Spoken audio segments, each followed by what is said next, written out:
Shalom, shalom, peuple de Dieu. Ce matin, nous sommes dans la joie de nous retrouver dans le cadre de l'école de Beth-Salel. Nous sommes en train de parler de la série que nous avons intitulée La foi et l'obéissance. Sans plus tarder, j'aimerais vous inviter à prendre quelques minutes dans la prière. Nous voulons te bénir, notre Père et notre Dieu. Nous voulons te recommander ces instants. Nous prions que cet enseignement, que la classe de ce matin nous fasse du bien. Dans ton nom, nous avons prié avec les actions de grâce. Amen. J'aimerais que nous prenions un texte dans le livre d'Ésaïe au chapitre 1, verset 19 jusqu'au verset 20. La Bible nous dit, si vous avez de la bonne volonté et si vous êtes docile, vous mangerez les meilleures productions du pays. Mais si vous résistez et si vous êtes rebelle, vous serez dévorés par le glaive, car la bouche de l'Éternel a parlé. Ok. Lors de notre dernière classe, nous avons vu que l'obéissance était l'élément indispensable pour vivre une vie chrétienne victorieuse. Et non seulement pour vivre une vie chrétienne victorieuse, mais aussi surtout pour voir l'accomplissement des promesses de Dieu dans notre vie. Et dans la plupart des cas, pour voir l'accomplissement des promesses de Dieu, dans la plupart des cas, Dieu teste notre foi par l'épreuve et par l'obéissance. Trois grandes vérités que j'aimerais vous donner, ce sont des rappels. La première chose, la foi nous amène au salut. Mais par contre, l'obéissance nous conduit, nous connaissons, on va même prendre deux. Matthieu chapitre 5, verset 8, la Bible nous dit, « Heureux ceux qui ont le cœur pur, car ils verront Dieu. » Heureux ceux qui ont le cœur pur, par cela iront au ciel. Il y a aussi un autre texte dans le livre de Matthieu, Matthieu chapitre 7, versets 21 à 23. « Ceux qui me disent Seigneur, Seigneur, n'entreront pas tous dans le royaume des cieux, mais celui-là seul qui fait la volonté de mon Père qui est dans les cieux. » Donc ici encore, on est en train de mettre les doigts sur l'obéissance. Le tout n'est pas d'être converti, mais la chose la plus importante, es-tu prêt à faire la volonté de Dieu? Plusieurs me diront, en ce jour-là, Seigneur, Seigneur, n'avons-nous pas prophétisé en ton nom? N'avons-nous pas chassé les démons par ton nom? N'avons-nous pas fait beaucoup de miracles par ton nom? Alors je leur dirai ouvertement, je ne vous ai jamais connu, retirez-vous de moi, vous qui commettez l'iniquité. Frères et sœurs, on ne doit pas se contenter des miracles. J'ai ceci, j'ai cela, Dieu m'a donné ça, m'a donné. Ici, plusieurs vont dire, c'était des miracles authentiques. Le fait d'avoir accès à un miracle, le fait d'avoir telle ou telle chose, n'est pas une garantie que tu peux aller au ciel.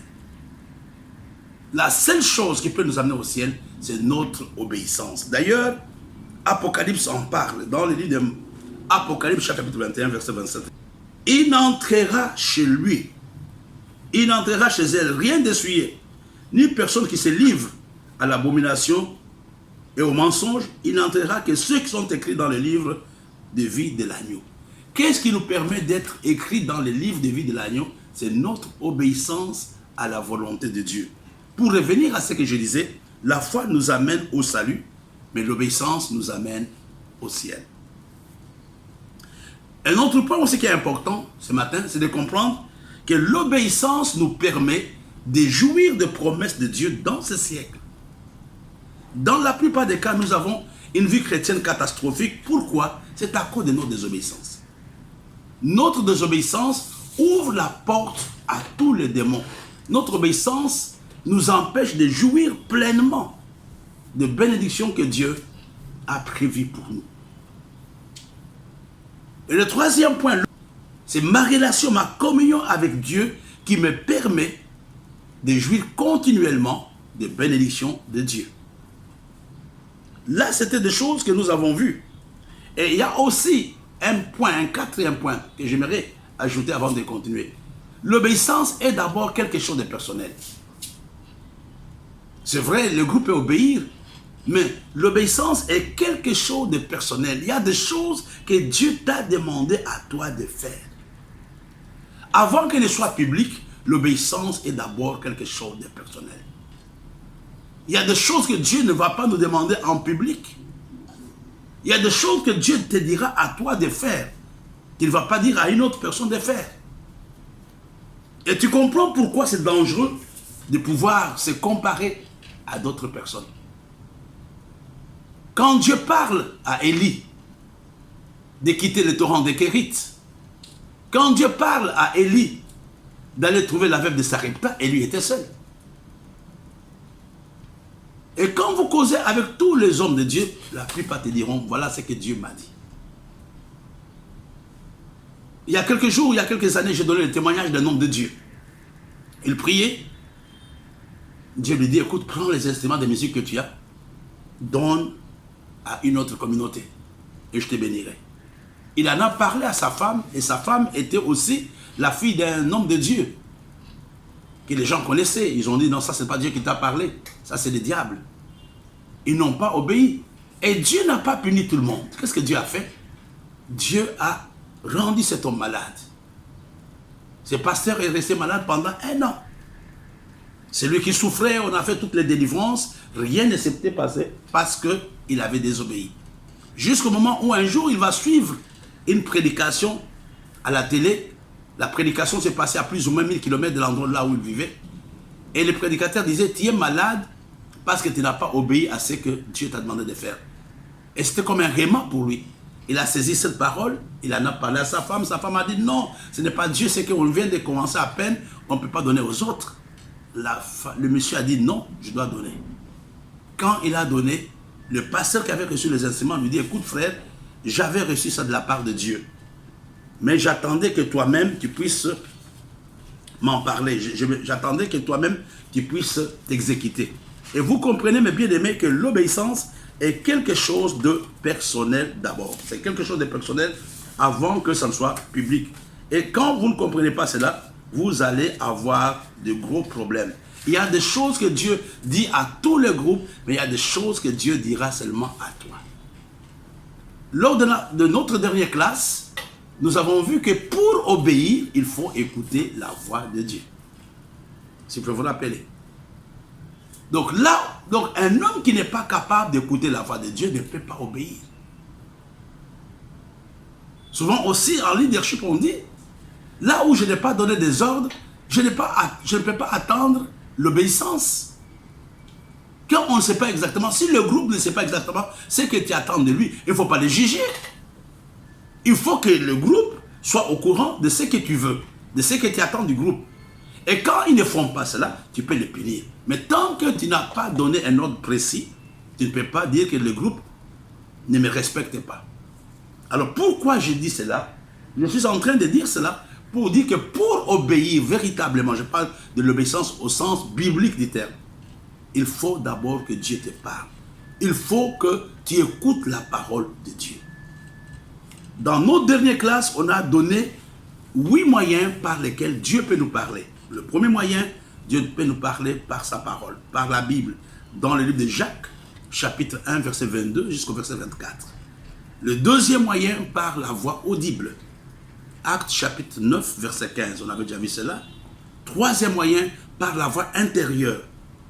La conviction, dans les premiers rois chapitre 19, verset 11 à 12. Troisième moyen par lequel Dieu peut parler, par les anges. Actes chapitre 27, verset 23 jusqu'au verset 24. Il peut aussi nous parler, au cinquième point, par des songes. Genèse chapitre 31, verset 11. Il peut parler par des visions. Actes chapitre 18, verset 9. Il peut nous parler par les expériences quotidiennes. Actes chapitre 9, verset 4. Et on avait fini par la déclaration ou la confession. C'est dans les deux Actes chapitre 10, verset 17. Là, c'était des choses que nous avons vues.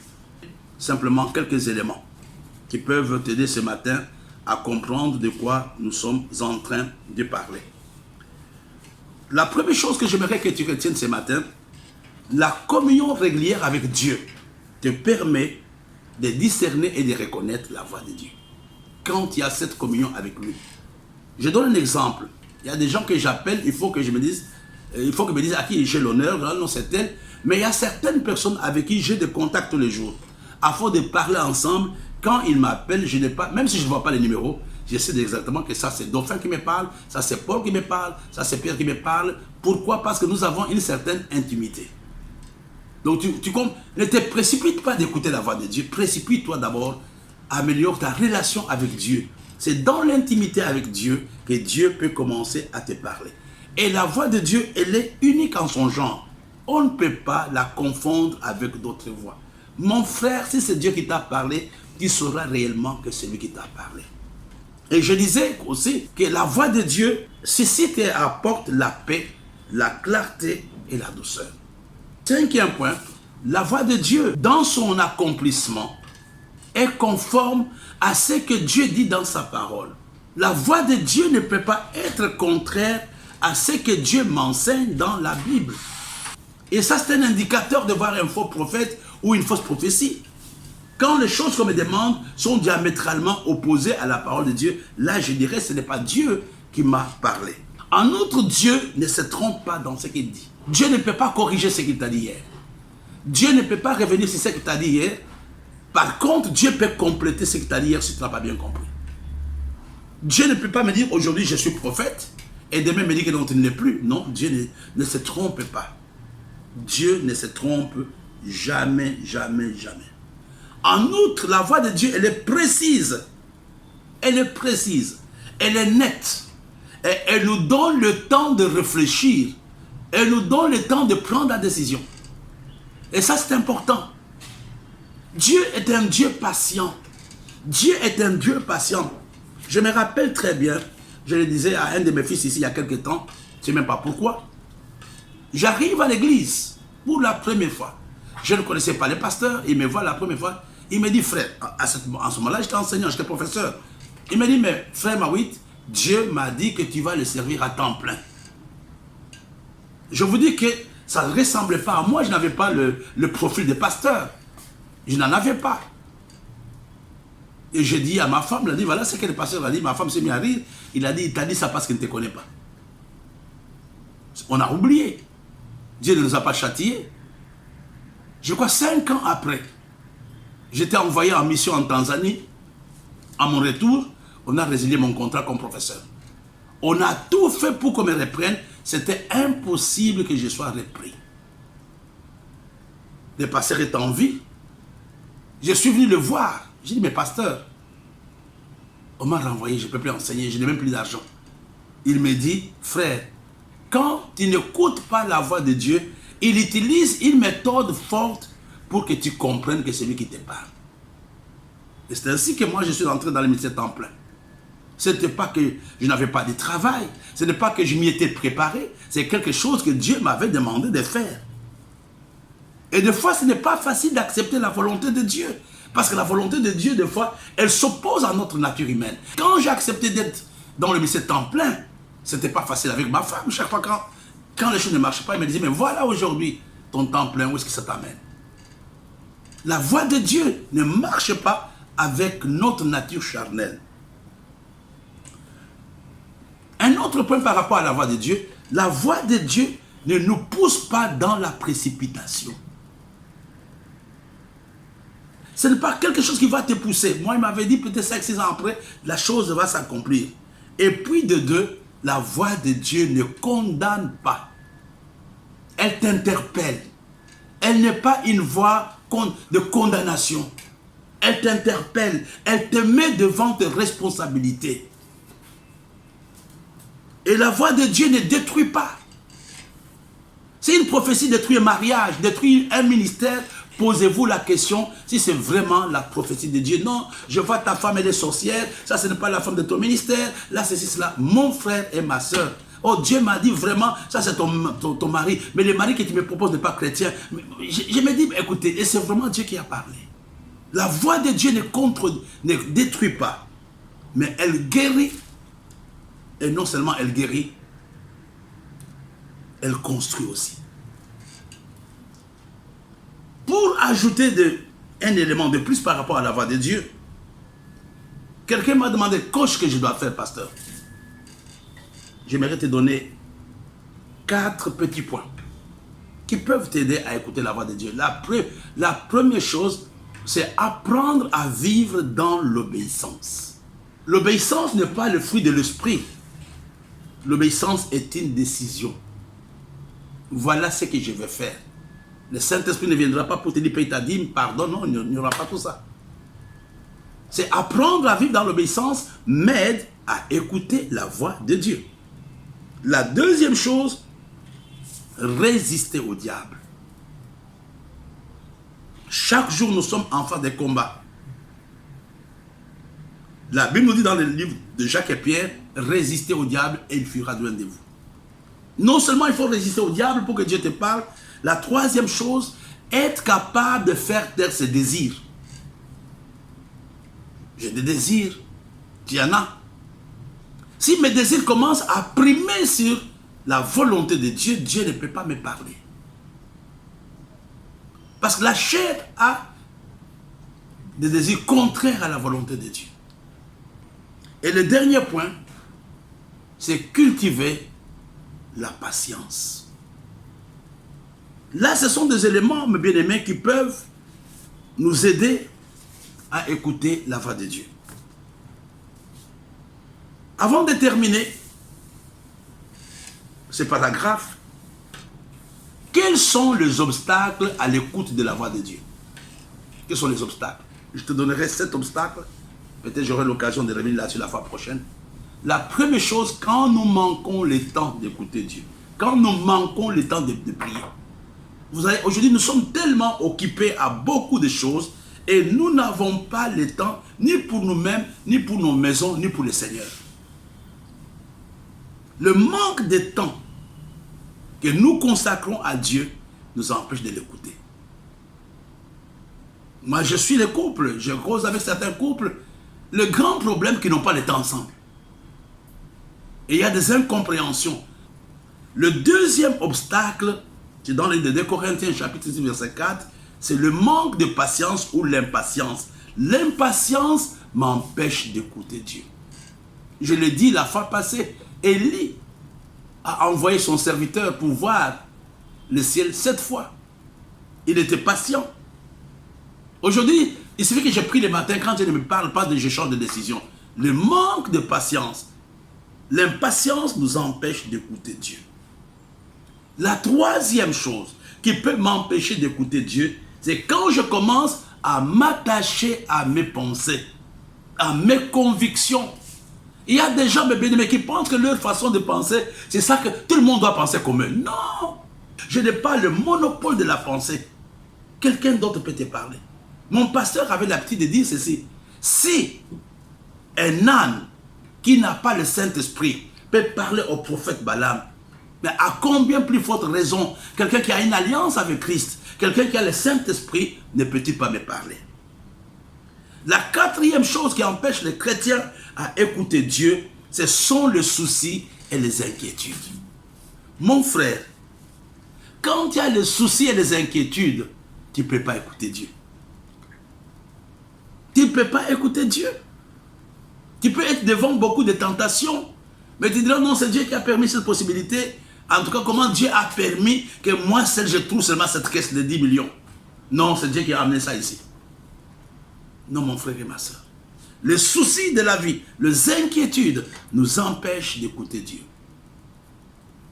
Un autre élément qui peut empêcher un chrétien à écouter Dieu, c'est notre culture, la façon dont nous avons été éduqués et nos différentes traditions. Il y a des traditions qui ont tendance à gérer notre façon de penser. Il faut que tu sois capable. Dans le Seigneur, il n'y a pas la foi des Congolais, la foi des Camerounais, la foi des Ivoiriens. C'est la Bible. Non, non, chez nous en Côte d'Ivoire, les choses se passent comme ça. Chez nous au Cameroun, chez nous en RDC. Non, mon frère. Là, si tu me dis que voilà ce que la Bible nous dit, il n'y a pas aujourd'hui l'évangile à la camerounaise. Il n'y a pas d'évangile à la congolaise. La culture et la tradition, dans la plupart des cas, nous empêchent d'écouter Dieu. Le deux derniers points, je termine par là. Pourquoi des gens n'écoutent pas Dieu? C'est simple, ça va te faire rire. Il y a des gens qui ne veulent même pas l'écouter. Le refus de l'écouter et la peur d'écouter Dieu. Il y a des gens qui ne veulent pas. Je vous dis même pendant la prédication, On connaît que ces prédicateurs, voilà ce qu'il va dire. Je ne veux pas qu'il aborde mon problème là. Il faut qu'il continue comme ça. Le refus de l'écouter et la peur d'écouter Dieu est un obstacle d'écouter Dieu. Et je termine avec le dernier point. Pourquoi certaines personnes n'écoutent pas Dieu? Je vous donne une série de choses. La culpabilité. Quand il ne te pardonne pas. Quand tu as péché. Si tu n'es pas prêt à te pardonner, il te sera difficile d'écouter Dieu. La culpabilité, le péché et la honte nous empêchent d'écouter Dieu. Ça a été un rappel des choses que nous avons vues quand on avait parlé d'Élie qui avait d'abord écouté Dieu avant d'obéir. Ma prière ce matin, que Dieu nous fasse du bien, que Dieu nous aide à l'écouter, non seulement à l'écouter, mais surtout à obéir. Rendez-vous à la prochaine classe. Nous allons continuer avec la même série sur la foi et l'obéissance. Je disais que nous allons voir d'ici là, on aura une nouvelle série qui parlera essentiellement du mystère de cette blessure de Jésus. Ça sera un très bon enseignement. Ayez une très bonne matinée et un très bon début de semaine. Que Dieu vous bénisse. Your love is kind. Your love is patient.